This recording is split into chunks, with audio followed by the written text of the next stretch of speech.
This is the Mercedes-Benz plant in Sindelfingen, Germany in the 1970s. Here, the Mercedes-Benz W123 got made. The total area of the factory was around 2.9 million square meters. That's roughly the size of 400 football fields. It was, and still is, the largest Mercedes-Benz plant in the world. Factory workers at this Mercedes factory earned between 2,000 and 3,000 Deutsche Marks per month, the equivalent of around $1,800 to $2,500 per month now. That wasn't just good, it was excellent, especially in the 70s. They could provide for their whole family. Insane, right?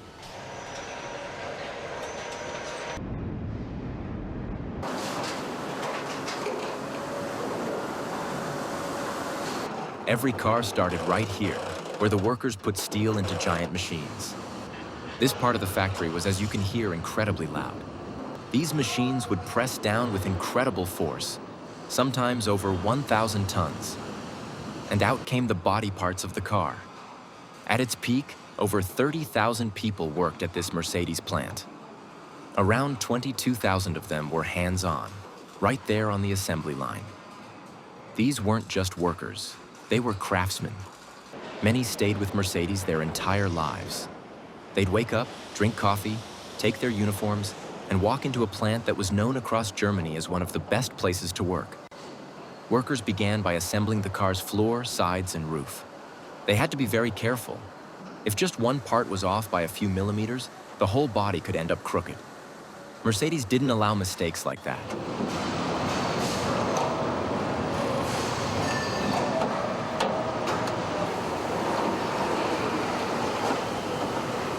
Every piece had to fit just right, and almost everything back then must be done with hands, unlike today's factories. Walk through the front gates of the Mercedes-Benz plant and you wouldn't hear shouting or any chaos. You would hear the calmness and precision of the workers. To make the car strong, over 1,000 welds were added to each car body. A weld is where two metal parts are melted together so they stay connected forever. Even though robots were used, humans still did most of the work, especially in tight spaces and areas that needed extra care. Workers checked everything by hand. If a weld didn't look right, they fixed it immediately. In the late 70s, the average monthly gross wage in West Germany for industrial workers was around 2,200 Deutsche Marks. The cost of a brand new Mercedes-Benz W123 in 1976 was about 22,000 Deutsche Marks. So in that era, a well-paid factory worker needed about 9 to 10 months' salary to buy the car everyone was loving.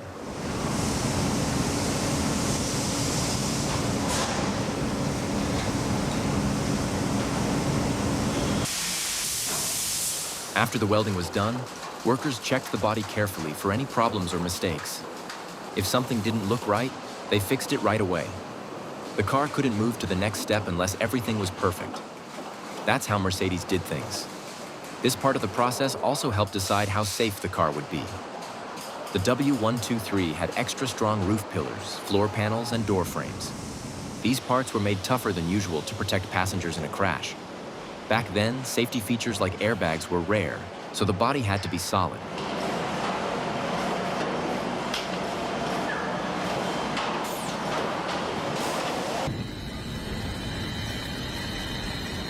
Once the body of the car was welded and shaped, it was time for the next big step. This was one of the reasons why the car lasted so long. Back in the days, a job at Mercedes was seen as more than employment. It was a badge of honor. Fathers passed it on to sons.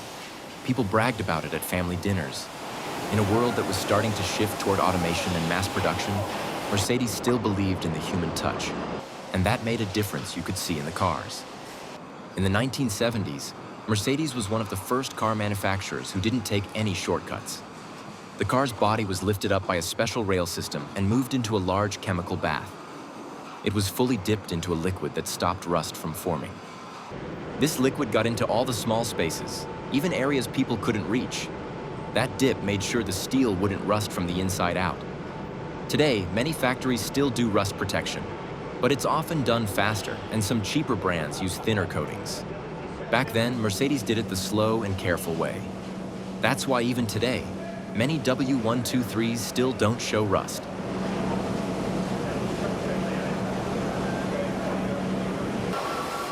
Introduced in 1976, the W123 wasn't flashy. It didn't scream for attention, but it whispered confidence, and it outlasted everything else on the road. Mercedes wasn't trying to make the most high-tech car. They were trying to make the best-built car. You're now watching the W123 moving into the paint booth. Back then, most of the painting was done by hand. Today, most paint shops use robots for every step. Robots are fast, but they don't always notice small mistakes. In the 70s, trained workers made sure the color was even and smooth. Mercedes offered many colors. Some of the most popular were white, black, beige, gold, and silver. But there were also greens, blues, and even bold reds and browns. Each car was painted carefully, one at a time. After painting, the car was rolled into a drying oven. The heat made the paint stick better and gave it that smooth shine. Once it cooled, workers checked the surface for any marks or dust. If something didn't look right, they fixed it before moving on. In the meantime, something else was happening in a different part of the factory. The engine was being built. Mercedes didn't build the engine right on the main line. Instead, they had a special engine workshop filled with senior workers who only focused on one thing: making sure each engine was perfect. At that time, there were several engine options for the W123. Some were gasoline engines, others were diesel. The most famous was the 240D, a slow but nearly indestructible diesel engine. It was so tough that some cars went over 500,000 miles with no major problems. In fact, many of these diesel engines are still running today in taxis, farms, and small towns around the world. The W123 replaced the older W114 and W115 series, but it was a whole different car. You're watching the workers start by assembling the engine block, the core of the engine. Then they added pistons, crankshafts, and more. Everything had to fit just right. Back then, most of this work was done by hand with use of tools. Today, engine assembly is mostly done by robots, with only a few people checking things. That's faster, but sometimes it means less human attention to small details. In the 70s, every engine was touched by real workers who had years of experience. Mercedes also added features to make the W123 engines easier to work on. Mechanics loved them because parts were easy to reach, and repairs didn't require fancy computers. That's the opposite of many modern cars, where opening the hood feels like opening a spaceship. Over 2.7 million cars were produced between 1976 and 1985, making it one of the most successful Mercedes models of all time. It came in sedan, wagon, coupe, and even long wheelbase versions. It served as taxis in Africa, government limousines in Europe, and family cars across the Middle East. In some countries, owning a W123 was like having a Swiss bank account on wheels. That's what it meant. Once the engine was fully built, it went through a test station. If it passed, it was sent to the main assembly line to wait for the rest of the car. By the time the engine was ready, the painted body was done drying from the heat oven. Now it was time to bring them together. In the car industry, this moment is called the marriage. It's when the body and the chassis become one. The chassis was rolled in first. The painted body was lowered down from above using a large crane. Workers carefully lined everything up. They made sure every bolt and connection matched perfectly.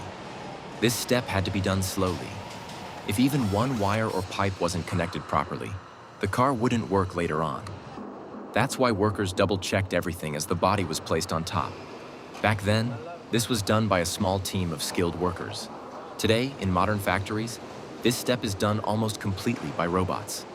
In the Sindelfingen factory, workers followed routines so precisely.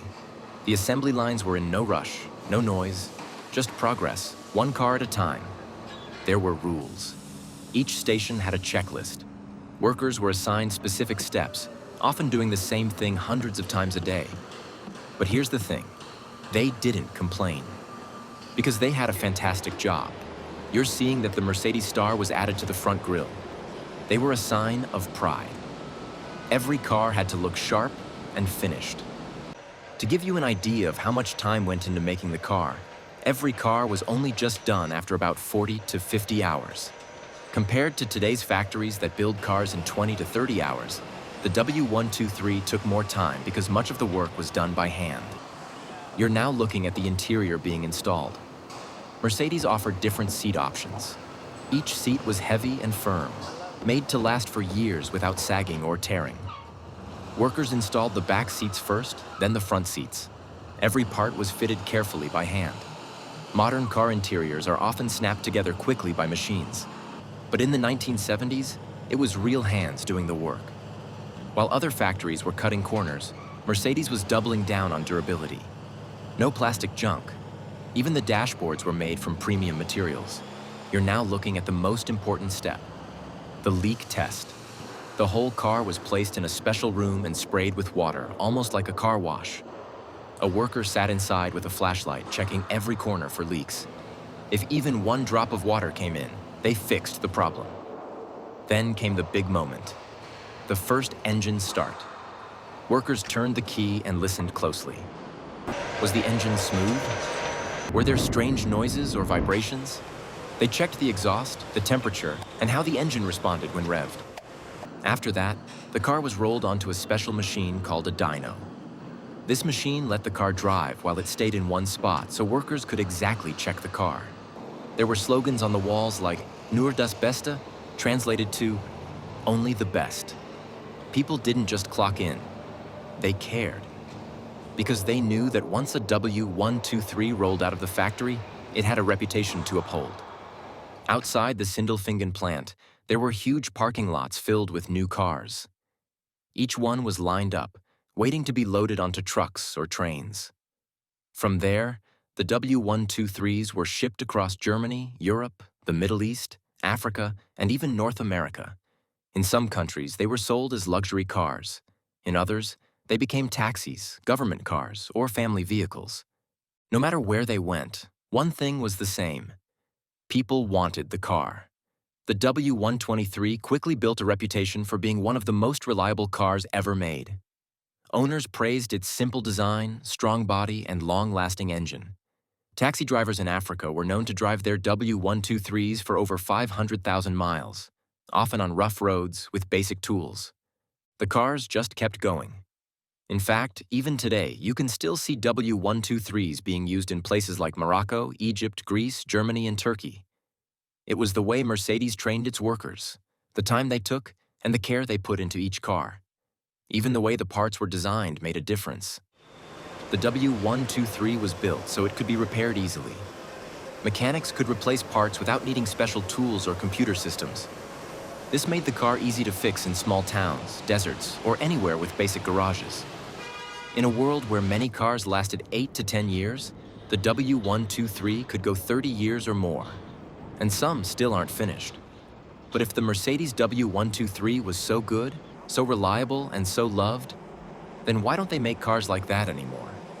The answer? Back in the 1970s and early 80s, Mercedes built the W123 to be strong, safe, and long-lasting. They spent many hours building each car by hand. The company wanted every car to live a long life. But today, car companies think differently. Now most cars are built to last 10 to 15 years, not 30 or 40. Why? Because people replace their cars more often. They lease, they upgrade, they want new features, new tech, and new looks. That means car companies don't have to build things that last forever. They can save money by using lighter materials, plastic parts, and more automated machines. In the 1970s, a worker might spend over 40 hours building just one W123. Today, many modern cars are built in half that time, thanks to robots and computers. That saves money, but it also means less personal care goes into each vehicle. Modern cars also must meet strict rules for fuel use, emissions, and crash safety. That's a good thing, but it also means cars are packed with sensors, wires, and software. Those things can break, and they're harder to repair. The W123 didn't have any computers back then. But let's not forget the business side. Car companies today want people to buy new cars often. So if your modern car wears out in 10 years, that's good for business. In contrast, W123 owners kept their cars for decades, and that didn't help Mercedes sell more cars. Still, many people miss the old way. They miss cars that were simple, strong, and made to last.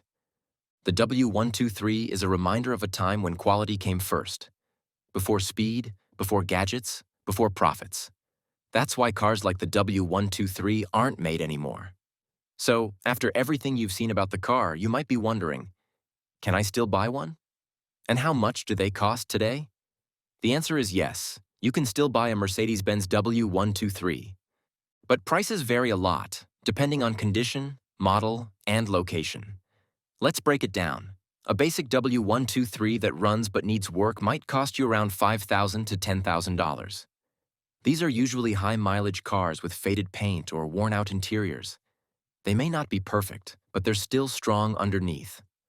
A well-maintained W123 with a clean body, nice interior, and working engine will likely cost between $12,000 and $25,000. These are often daily drivers, cars that have been loved and taken care of over the years. Then there are the collector-quality W123s. These are cars that have been restored or kept in almost new condition. Some have very low miles and original parts.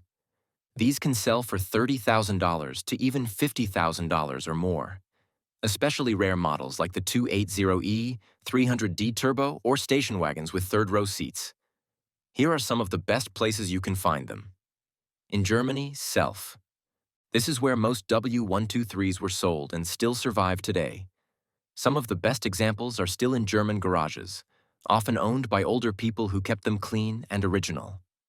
In California, thanks to the dry weather and strong Mercedes community, many clean W123s can be found here. They usually have no rust, which is a big deal when buying an old car.